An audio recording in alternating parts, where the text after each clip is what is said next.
Bueno, yo soy Eva Amir y soy dramaturga, directora y también guionista en los últimos años. Y bueno, venía pensando un poco que también, claro, soy docente, espectadora y digo, bueno, como que cuesta definirse, al final es alguien que está en el teatro, ¿no? Una teatrera a lo mejor.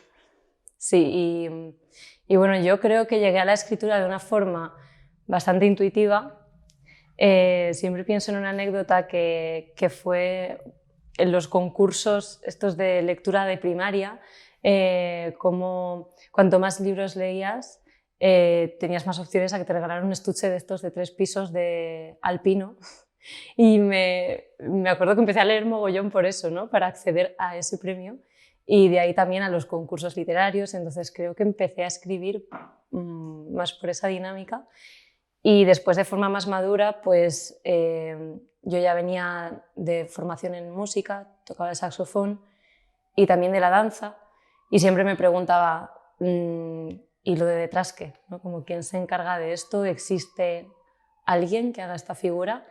Y buscando, pues lo encontré. Pero nunca había pensado que había alguien que organizaba lo que pasaba en un escenario, en realidad. Creo que es más como un teletransporte, por así decirlo, como en el tiempo, porque me ha colocado en un punto en el que quizás también podría haber llegado, pero dentro de muchísimos años y después de mucho más trabajo. Entonces ha sido como una avanzadilla muy grande.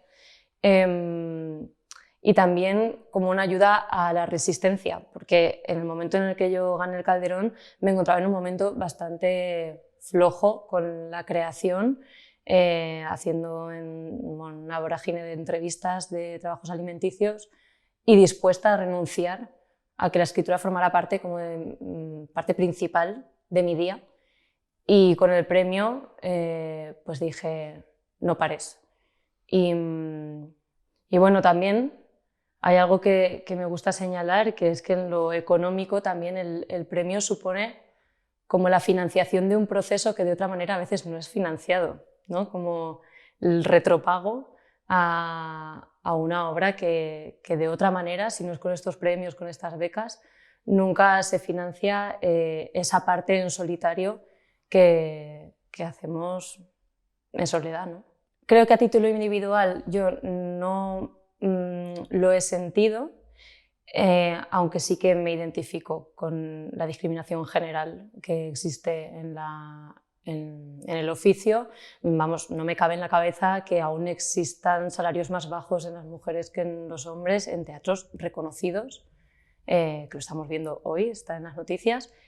Y en lo artístico sí que creo que en las etiquetas que se destinan a mujeres o a hombres sí que hay una diferencia, porque al hombre siempre se le ha reservado este espacio de la aventura, del thriller, de la ciencia ficción, mientras que muchas veces las mujeres nos quedamos como relegadas al intimismo, al drama o a la comedia.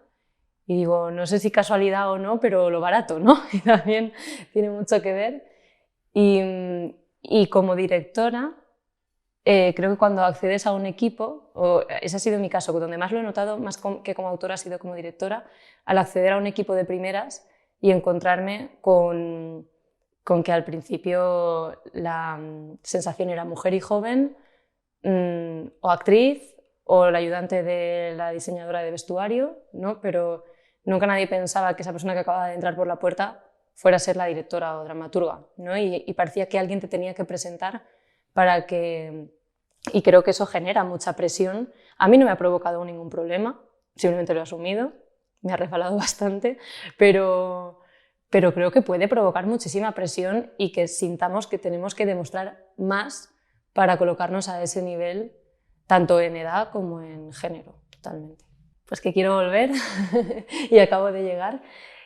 No, ha sido una maravilla también por esto que hablábamos de la financiación, de los procesos, sentir que dispones de un mes para centrarte en un proyecto, que es poco tiempo, pero ya te hace una idea de lo que se necesita realmente para sentar y profundizar en algo que estás creando.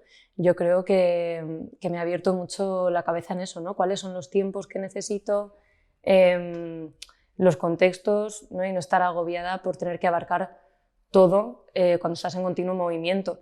También, evidentemente, la cultura de otro país es algo que siempre genera mucho estímulo a la hora de crear, y más en una ciudad que es que hay más teatros que casas, entonces ha sido una maravilla. Bueno, y el vino y el queso y todo, todo ayuda. Yo como que intento no pensar en temas, la verdad, cuando escribo.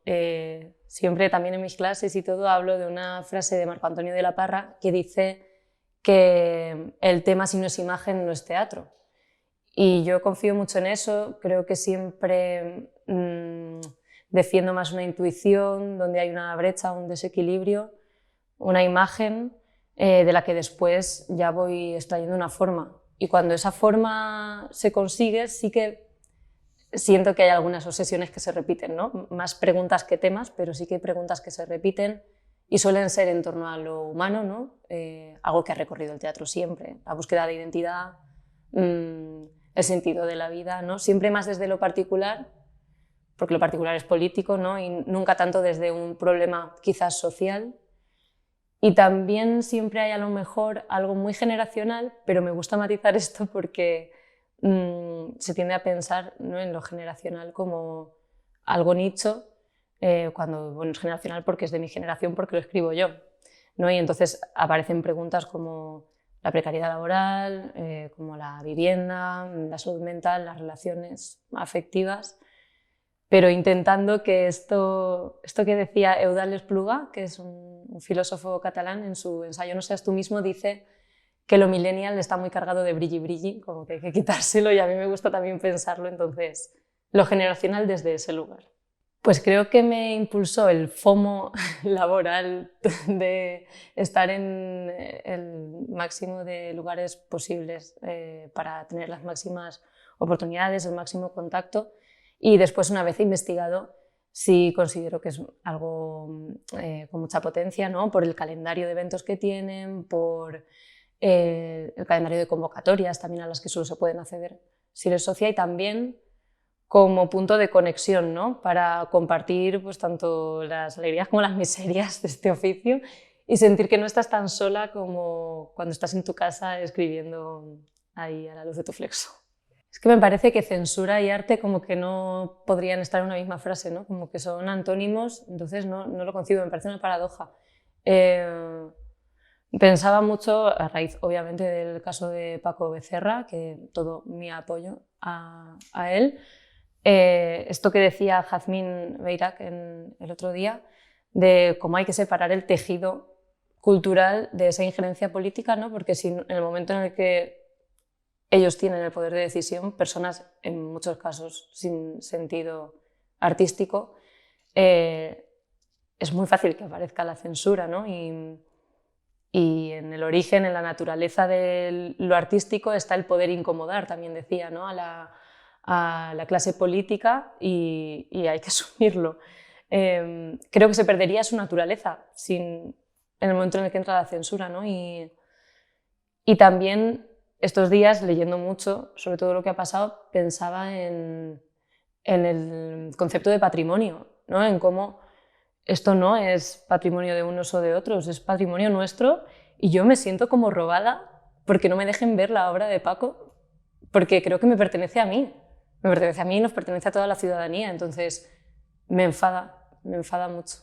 Claro, ahora es que estoy releyendo muchos autores por leer como en versión original, también un poco de francés que venía ahí, me apetecía releer a Pascal o a algún autor francés, pero podría decir que con el recopilatorio que han sacado La Tristura, la Compañía de la Tristura, Nuestro Movimiento, creo que está en Punto de Vista Editores, creo. Tengo muchas ganas de leerlo porque es una forma muy diferente de hacer teatro, y sobre todo tengo interés por ver cómo han plasmado la dramaturgia, ¿no?, y esas tensiones entre lo escénico y la escritura, ¿no? Aquí el teatro también se lee, ¿no?, y cómo se lee ese tipo de teatro. Entonces yo creo que esa va a ser mi adquisición este año.